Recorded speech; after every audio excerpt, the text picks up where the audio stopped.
కథ కలహభోజనం. రచన శ్రీమతి గెద్దాడ కస్తూరి ప్రసాద్. కలం పేరు రాధిక.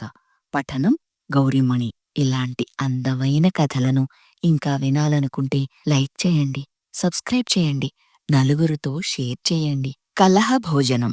ఈ కథ ప్రచురణ సర్కార్ ఎక్స్‌ప్రెస్ 2018 నవంబర్. ఏంటి పద్మా, అన్నం పెట్టమంటే చక్కగా నీటిగా టేబుల్ మీద పెట్టి నన్ను ప్రేమగా పిలవకుండా అలా కుక్కకు పారేసినట్లు పారేసి నన్ను రమ్మని పిలవడానికి అన్నానికొచ్చి తగలడండి అంటావేంటి? మిమ్మల్నంత ప్రేమగా పిలిచే తీరిక, డైనింగ్ టేబుల్ అందంగా సర్దే ఓపిక నాకు లేవండి. అయినా అన్నీ అలా కావాలంటే ఉద్యోగం లేని ఆడదాన్ని పెళ్లి చేసుకోవాల్సింది విసురుగా అంది పద్మ. ఇలాంటి రుసరుసలు వారికి అలవాటే. స్వతహాగా విశ్వనాథం నెమ్మదస్తుడు. పద్మకు హడావిడి అరుపులు ఎక్కువ.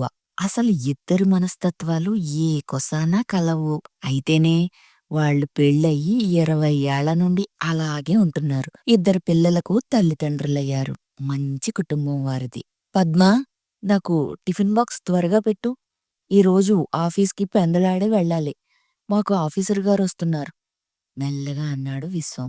ఆ విషయం రాత్రి చెప్పారుగా. తెల్లారిగట్ల లేచి వంట చేయడం, మీకు క్యారేజీ కూడా సర్దేయడం అయ్యింది. తమరు స్నానం చేసి టిఫిన్ తిని బయలుదేరడమే ఆలస్యం మొరటుగా అరిచింది పద్మ. ఆమె అరిచినా కరిచినా భార్య అంటే అపారమైన ప్రేమ విశ్వానికి. పద్మా, ఈ నెల్లో సంధ్యకు వింధ్యకు ఫీజులకు డబ్బులు విడిగా పెట్టావా లేదా? అసలే ఈ నెలంతా పెళ్ళిళ్ళు ఖర్చులెక్కువైపోయాయి. సంవత్సరంలో ఆషాఢం నెల ఒక్కటే హాయిగా ఉంటుంది. పెళ్ళిళ్ళుండవు అన్నాడు విశ్వం. పెళ్ళిళ్ళుండకపోతేనే పుట్టినరోజులు, పుష్పవతి ఫంక్షన్లు ఉంటున్నాయిగా. మనకు ఎడతెరిపి లేని వాన లేదుగాని ఎడతెరిపి లేని ఖర్చులు మాత్రం ఉంటున్నాయి. అయినా ఆ ఖర్చుల సంగతి అన్నీ నాకే చెబుతారు. మీరు కూడా చూసుకోవచ్చుగా కోపంగా అంది పద్మ. ఇంటి హోమ్ మినిస్టర్వి నువ్వేగా అన్నాడు విశ్వం. మీరేమో మొగటం లేని మహారాజు. నా నెత్తిమీద ఈ బడ్జెట్ అనే ముళ్ళ కిరీటం అంది పద్మ. ఆడదానికి అది మోయడంలో ఆనందం ఉంటుందేమో. అదే పెత్తనం అంతా నేను తీసుకుంటున్నాననుకో, నీవు చాలా ఫీలైపోతావు. నీకు ఈ ఇంట్లో స్వతంత్రం లేదు అంటావు. నేను డబ్బులు తగలేస్తున్నాను అంటావు. అబ్బా, ఎంత చమత్కారాలండి! బాధ్యతలు నా నెత్తిన రుద్దేసి ఎంత చక్కగా కబుర్లు చెప్తున్నారు. తాంబూలం నా చేతిలో పెట్టారు. తన్నుకు చచ్చేది నెలాఖరులో ఖర్చులకు గిలగిలలాడేది నేనే కదా అంది పద్మ. బాధే సౌఖ్యమనే భావన రానిచ్చేస్తే పోలేదా అన్నాడు భార్యను ఉడికిస్తూ. ఒకసారి విశ్వం తన ఆఫీసు వాళ్లను భోజనానికి పిలిచాడు. ఆ రోజు మంచి మూడ్లో ఉన్న పద్మ వంటలు రుచికరంగా వండింది. డైనింగ్ టేబుల్ కూడా చాలా చక్కగా హోటల్ వాళ్ళు అరేంజ్ చేసినట్లు సర్దింది. పద్మ పనితనం చూసి విశ్వం ఆశ్చర్యపోయాడు. చక్కగా అప్పుడప్పుడు మనం కూడా ఇలా టేబుల్ డెకరేట్ చేసుకుని లైట్లు ఆర్పేసి క్యాండిల్ లైట్ డిన్నర్ చెయ్యొచ్చుగా అన్నాడు టేబుల్ని చూస్తూ.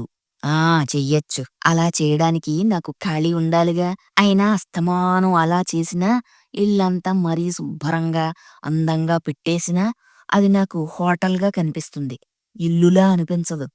అయినా పిల్లలకు చిన్నప్పుడు కూడా ఆకేసి పప్పేసి అంటూ చందమామ రావే జాబిల్లి రావే అంటూ కూడా పాటలు పాడి తినిపించే తీరిక నాకెక్కడుండేది?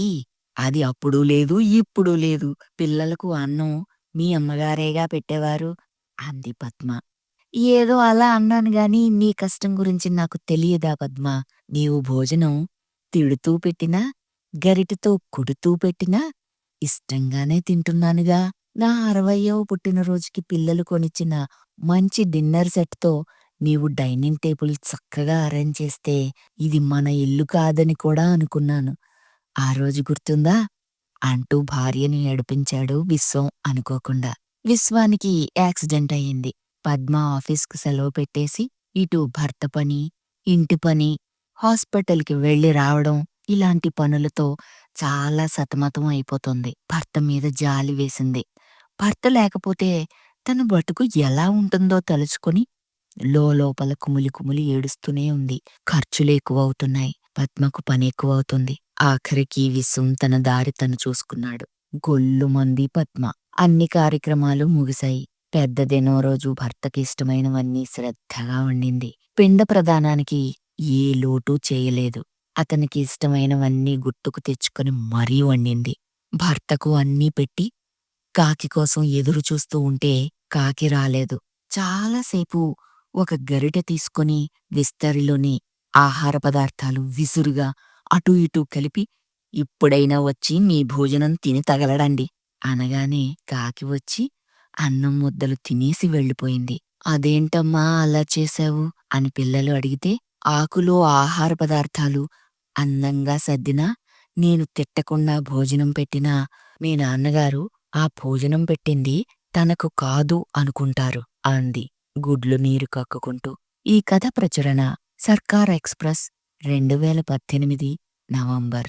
ఇలాంటి అందమైన కథలను ఇంకా వినాలనుకుంటే లైక్ చేయండి, సబ్స్క్రైబ్ చేయండి, నలుగురితో షేర్ చేయండి.